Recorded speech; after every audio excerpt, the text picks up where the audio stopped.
নমস্কার বন্ধুরা, আশা করি তোমরা সবাই খুব ভালো আছো।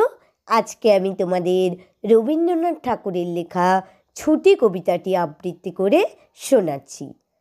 মেঘের কোলে রোদ হেসেছে, বাদল গেছে টুটি, আজ আমাদের ছুটি ও ভাই, আজ আমাদের ছুটি। কি করি আজ ভেবে না পাই, পথ হারিয়ে কোন বনে যাই, কোন মাঠে যে ছুটে বেড়াই সকল ছেলে জুটি।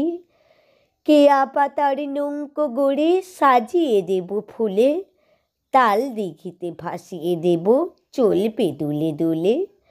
রাখাল ছেলের সঙ্গে ধেনু, চড়াবো আজ বাজিয়ে বেনু, মাখবো গায়ে ফুলের দেনু, চাঁপার বনে লুটি।